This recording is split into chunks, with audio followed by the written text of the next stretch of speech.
नमस्कार. कधी विचार केलाय का की हॉलिवूडसारखे भारी सिनेमॅटिक व्हिडिओज बनवण्यासाठी लाखो रुपयांचे कॅमेरेस लागतात? अजिबात नाही. आज आपण हेच पाहणार आहोत की तुमच्या आमच्या खिशात असलेल्या स्मार्टफोनमध्ये किती प्रचंड ताकद दडलेली आहे. महागडे गिअर नसले तरीही फक्त काही साध्या ट्रिक्स आणि योग्य तंत्र वापरून आपण अगदी प्रोफेशनल लेवलचे व्हिडिओज कसे शूट करू शकतो हे आज आपण या मास्टर क्लासमध्ये डिकोड करणार आहोत. चला तर मग सुरू करूया. आज आपण नेमके काय पाहणार आहोत? अगदी सोप्या 6 टप्प्यात आपण ही प्रोसेस समजून घेणार आहोत.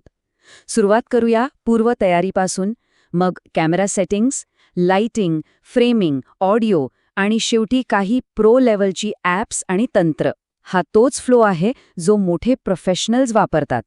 सगळ्यात पहिला टप्पा ज्याला आपण फाउंडेशन म्हणू शकतो म्हणजेच पूर्वतयारी आणि आपला मुख्य सेटअप. कॅमेरा ॲप ओपन करण्याआधी या 3 गोष्टी डोळे झाकून करायच्या. पहिली गोष्ट अतिशय साधी पण महत्वाची, लेन्स पुसून घ्या.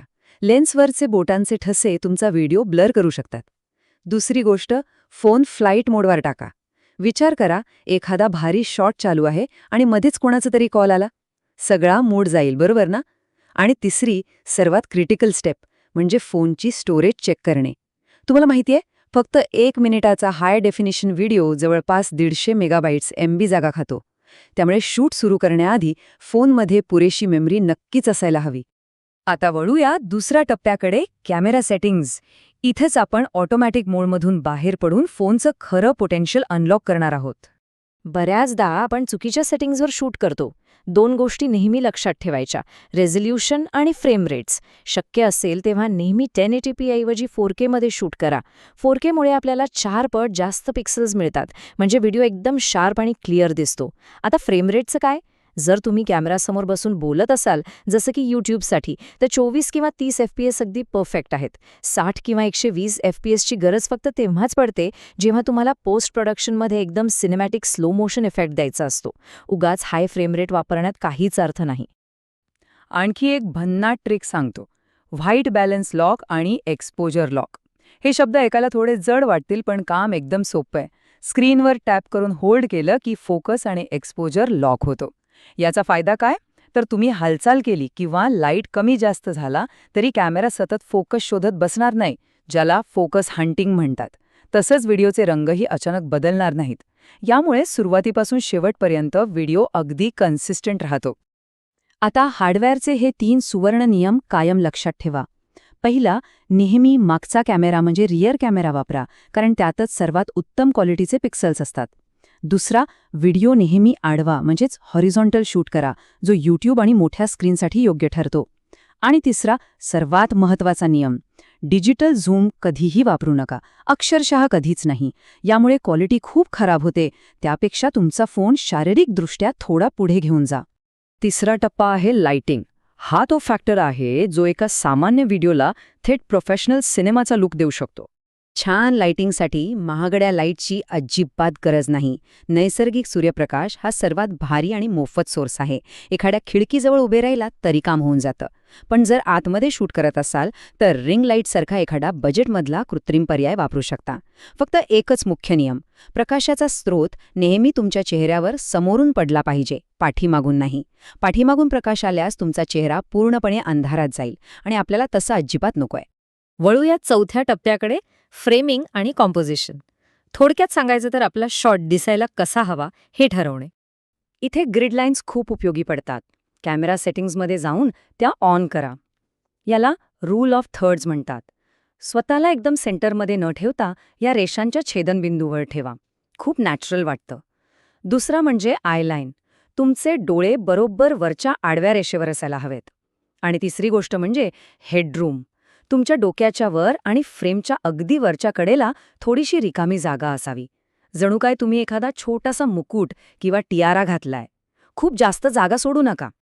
आता मला सांगा, एक अतिशय सुंदर फ्रेम केलेला परफेक्ट लाइटिंग असलेला व्हिडिओ अगदी 1 सेकंदात खराब करण्याचा सर्वात सोपा आणि जलद मार्ग कोणता असेल? विचार करा बरं थोडा. उत्तर अगदी साधं आहे, खराब ऑडिओ. आणि म्हणूनच आपला 5वा टप्पा आहे ऑडिओ परफेक्ट करणं. ऑडिओ हा खऱ्या अर्थाने कोणत्याही व्हिडिओचा आत्मा असतो.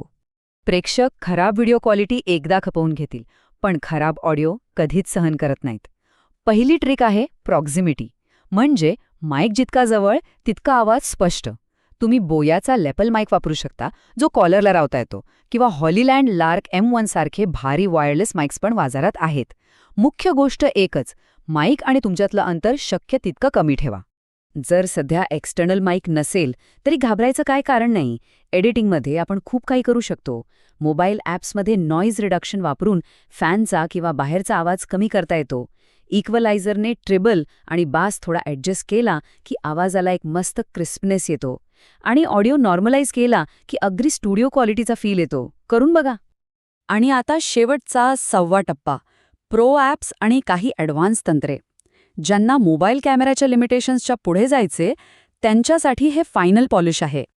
तुमच्या फोनमधलं डिफॉल्ट कॅमेरा ॲप सोडून थोडे प्रो लेव्हलचे पर्याय बघूया. आयफोनसाठी ब्लॅक मॅजिक कॅमेरा आणि अँड्रॉइडसाठी ओपन कॅमेरा हे एकदम भारी आणि फ्री ॲप्स आहेत. याने तुम्ही मॅन्युअली ISO आणि शटर स्पीड कंट्रोल करू शकता. शिवाय जर तुमचा फोन सपोर्ट करत असेल तर लॉग किंवा ProResमध्ये शूट करून बघा. या फॉर्मॅट्समध्ये कलर ग्रेडिंगला खूप वाव मिळतो. आणि हो, या फाईल्स खूप मोठ्या असतात, त्यामुळे थेट एक्सटर्नल SSD म्हणजे हार्ड ड्राईव्ह फोनला जोडून रेकॉर्ड करणं कधीही चांगलं. एक प्रो टिप देऊ? बी रोल किंवा काही भारी शॉट्स घेताना कॅमेरा नुसता हातात धरू नका, तो जमिनीच्या अगदी जवळ ठेवा आणि अतिशय स्मूथली मूव्ह करा. विचार करा, जमिनीवरून चालतानाचा एखादा लो अँगल शॉट किंवा वाळूच्या अगदी जवळून घेतलेला समुद्राचा शॉट. यामुळे व्हिडिओमध्ये एक वेगळीच भव्यता आणि सिनेमॅटिक डेप्थ येते. आणि आता एक सिक्रेट ज्याने तुमचे एडिटिंगचे तासनतास वाचतील. रेकॉर्डिंग करताना जर अडखळलात किंवा चुकलात तर कॅमेरा बंद करू नका, तसाच चालू राहू द्या. सगळ्या चुका रेकॉर्डिंगमध्ये राहू द्या आणि तोच भाग पुन्हा बोला. एकाच सलग टेकमध्ये रेकॉर्ड करणं नेहमीच सोपं असतं. एडिटिंग करताना नको असलेला भाग कट करणं सोपं जातं, पण सारखा कॅमेरा चालू बंद करत बसल्यास खूप वेळ वाया जातो. तर मंडळी, बघितलत ना, एका स्मार्टफोनच्या साह्याने आपण काय काय अफाट गोष्टी करू शकतो. तुमच्या हाताच्या तळव्यावर अक्षरशः एका संपूर्ण फिल्म स्टुडिओची ताकद आहे. थोडी पूर्वतयारी, मॅन्युअल सेटिंग्सची समज, उत्तम लाइटिंग आणि क्लिअर ऑडिओ या साध्या गोष्टी तुम्हाला खूप पुढे नेऊ शकतात. आता प्रश्न हा उरतो की हे सर्व समजून घेतल्यानंतर आज तुम्ही तुमच्या कॅमेऱ्यात कोणती सिनेमॅटिक कथा टिपणार आहात? विचार करा आणि आजच शूट करायला घ्या. ह्या सादरीकरणात सहभागी झाल्याबद्दल खूप खूप धन्यवाद.